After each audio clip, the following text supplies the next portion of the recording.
So this is Brian again. I'm towards the ridge line now. Here well, I'm not on the Islip Ridge Trail now. I'm probably about 100 yards from it. I went along the opposite way along this ridge. Been here for maybe about 10 minutes, just enjoying the insane views of the San Gabriel wilderness right here. You can see Waterman Mountain right there. There's Twin Peaks East, Twin Peaks Saddle, and that small bump right there I believe is Peak 6816. It's one of the unnamed peaks near the Twin Peaks Saddle area, and you get to see the San Gabriel wilderness steeply down in that ravine there. Kind of hanging out here, kind of reflecting on a lot of the peaks I've hiked here in the San Gabriels before, which Twin Peaks East is one of them. Waterman, I've been up there twice. This small little summit right here is Peak 7190. Been up there once. And here's beautiful Krotka Ridge, the summit being in the middle there. And then we got this peak here, which is Peak 7160. Been up there once as well, and on Krotka. So you get some pretty beautiful views into the San Gabriel wilderness. Of course, we got Pleasant View Ridge back there. Mount Williamson.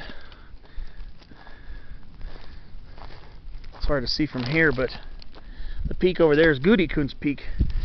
That's one of the hardest peak hikes I've done here in the San Gabriels.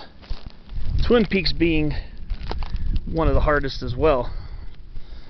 Because to do Twin Peaks, especially if you do it from the Buckhorn area, the Buckhorn Mount Waterman area, you got to go over the shoulder of Waterman. Well, what I did is I did that and went up the Waterman Trail and went up to the summit of Waterman. Then I went down to Twin Peaks Saddle and up to Twin Peaks East, and then I crossed the ridge to Twin Peaks West. On the way back, you have to climb back up the east shoulder of Waterman, and well, the climb up to Twin Peaks East itself is very steep, very loose, but for the most part it's marked with little rock ducks along the way. But basically, you could pretty much pick your own path. Just pay attention to where Twin Peaks is. I mean, if you go up to Twin Peaks, you can go up to the saddle between east and west, and from east and west it's not too hard to get to either of them. And you can see Pleasant View Ridge out there, the Pleasant View Ridge Wilderness, and you can see the rugged part of the ridge here above Highway 39, the closed part of Highway 39, I may add. You can see where the slope here gets very rugged. For the most part, the San Gabriels are, you know, the summits are fairly rounded, as you can tell here. That's looking over towards Middle Hawkins, Sadie Hawkins, and South Mount Hawkins is that one right there. So you can still tell that the summit country is more rounded and gentler, but once they give way to the canyons, especially around here, things start getting pretty rugged. And I can see the abandoned part of Highway 39 right over down there. I believe you're not even allowed to hike it. I know people do hike it. People do hike that part of 39. But I remember when I parked at Islip Saddle, I saw a sign that says, pedestrians, bikes, and motor vehicles prohibited. And I've even read was some blog or something where somebody actually got a warning to not walk on that. I think it's a shame. If it's there, you may as well walk it if you can. I mean, I've seen some videos where people are hiking it, and once you start getting up there, or you start getting up in the pines and the big cone Douglas firs, it gets extremely scenic. The video I saw on it was very scenic.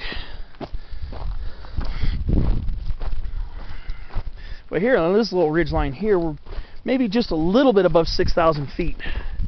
Still got a lot of big cone Douglas fir, Pseudotsuga macrocarpa, and we got Jeffrey pines now. Once I was down at Crystal Lake Basin, it was mostly ponderosa. you get up to the ridge lines, you got mostly Jeffreys. There's a Pinus Jeffrey, some occasional sugar pines.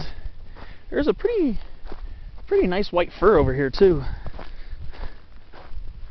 That's over here. That's obvious concolor variety concolor. But here's a pretty decent, this, I don't know if that's actually a Jeffrey pine. I gotta take a little look at that. Pretty sure it is, but I've been seeing Jeffrey pine cones on the ground. Here's a pretty decent Jeffrey. This is probably a Jeffrey pine. Let's take a look. See me do my famous sniff test. It's got that vanilla coming out of it. But people in the Rocky Mountain states say that the ponderosas also exude a vanilla scent too. So that's what makes the taxonomical distinction between Jeffrey and ponderosa so difficult. This has got wide bark plates. Trying to look at the cones for clues. Again, some people don't use the cones either. For the most part, cone scales that stick out are supposed to be ponderosa. Little prickles at the end, they stick out.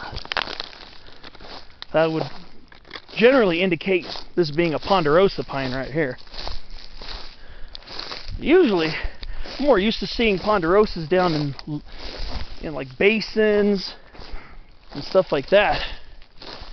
But yeah, this appears to be a Pacific ponderosa, Pinus ponderosa variety pacifica. Definitely has the stature of a ponderosa. I mean, Jeffrey pines can have similar statures too, but it